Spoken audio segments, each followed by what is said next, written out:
নমস্কার, মৌয়ের কিচেনে সবাইকে অনেক অনেক স্বাগত জানিয়ে আজ আমি নতুন একটি ভিডিও আপনাদের সঙ্গে শেয়ার করব। আপনারা প্লিজ পুরো ভিডিওটা দেখবেন। আর এই ভিডিওটা বানানোর জন্য আমি প্রথমে লাউ নিয়ে নিয়েছি একটাই। দেখুন কত বড় লাউ। লাউটাকে আমি প্রথমে কেটে নিচ্ছি।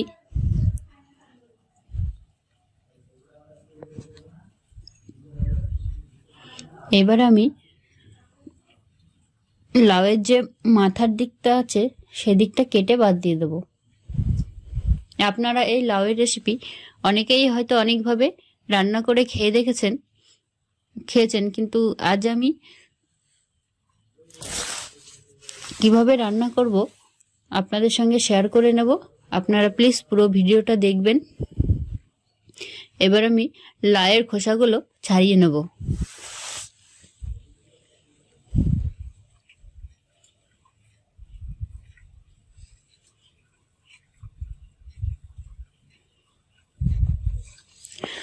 লাউয়ের খোসাগুলো আমি ঠিক এইভাবেই ছাড়িয়ে নিচ্ছি।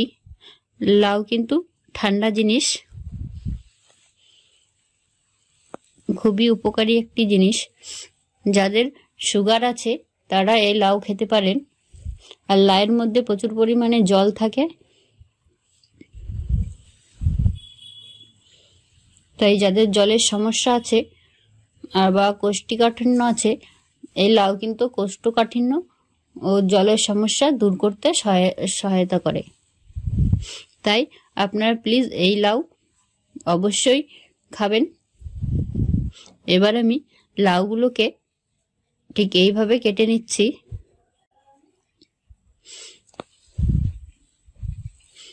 প্রথমে চাকচাক করে কেটে নিচ্ছি, এরপর আমি একেবারে কুচি কুচি করে কেটে নেব।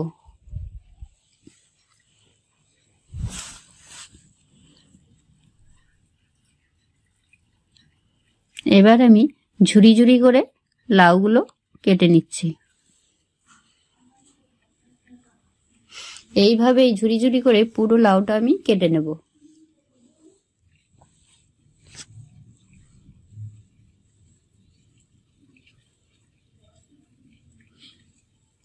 আপনারা প্লিজ পুরো ভিডিওটা দেখবেন। ভিডিওটা দেখতে দেখতে লাইক, কমেন্ট, শেয়ার করে চ্যানেলটিকে সাবস্ক্রাইব করে দেবেন।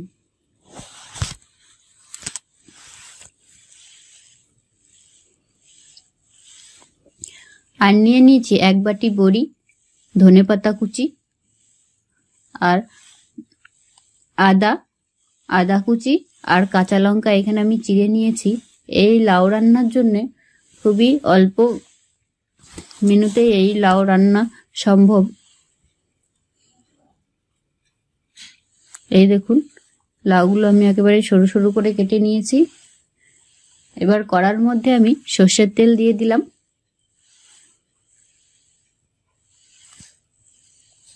সর্ষের তেল গরম হয়ে গেলে এর মধ্যে আমি ডালের বড়িগুলো দিয়ে দেব। ডালের বড়ি দিয়ে দিলাম। আমি খুব কম আঁচে এই ডালের বড়ি হালকা লাল করে ভেজে নেব। এই ডালের বড়িতে অনেক রকমের ডাল থাকে, তাই এটি পুষ্টিগুণে ভরা এই ডালের বড়ি।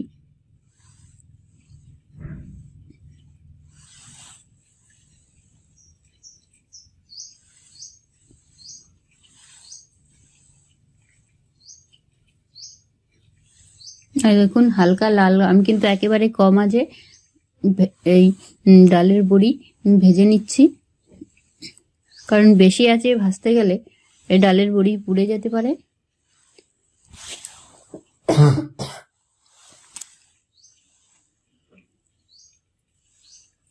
এবার আমি ডালের বড়ি ভাজা হয়ে গেছে, ডালের বড়িগুলো তুলে নিচ্ছি। আর এই তেলের মধ্যে আমি দিয়ে দিচ্ছি 1 চামচ মতন গোটা জিরে। এই গোটা জিরে আমি হালকা লাল করে ভেজে নেব।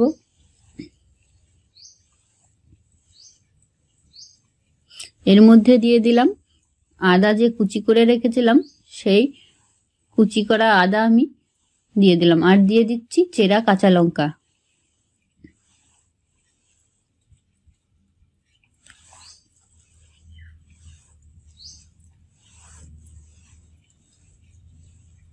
এবার আমি কুচিয়ে রাখা লাউ এর মধ্যে দিয়ে দিলাম।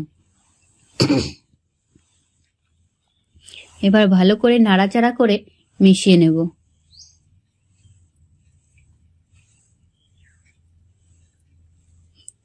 এবার পরিমাণ মতন লবণ দিয়ে দিলাম। লবণ দিয়ে দিলে লাউয়ের থেকে জল বেরিয়ে আসবে।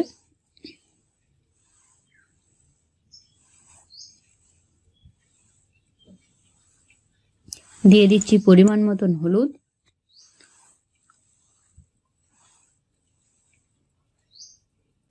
হলুদটা আমি রঙের জন্য দিয়েছি।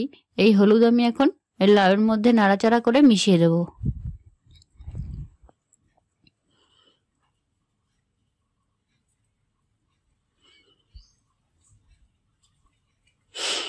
আপনারা অনেকেই অনেকভাবে এই লাউ হয়তো বড়ি দিয়ে রান্না করে খেয়েছেন, তবে আজ আমি খুবই সিম্পল ও সহজভাবে এই রান্নাটা করব। এই দেখুন জল উঠে গেছে, এর মধ্যে আমি বড়িগুলো দিয়ে দিলাম।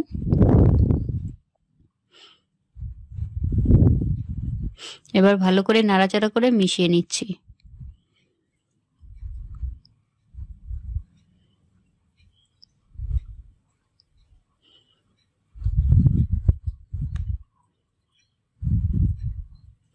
আমি একটা ঢাকনা দিয়ে 10 মিনিট মতন ঢাকা দিয়ে দিয়েছি।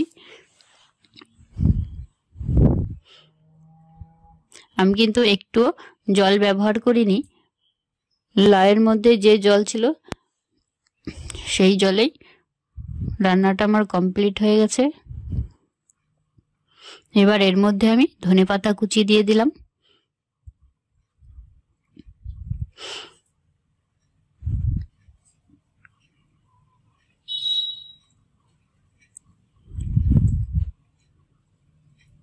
এবার আমি ধনেপাতাগুলো নাড়াচাড়া করে মিশিয়ে দিচ্ছি।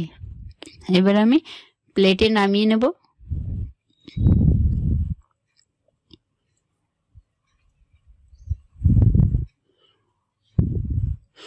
ভিডিওটা দেখার জন্য অনেক অনেক ধন্যবাদ।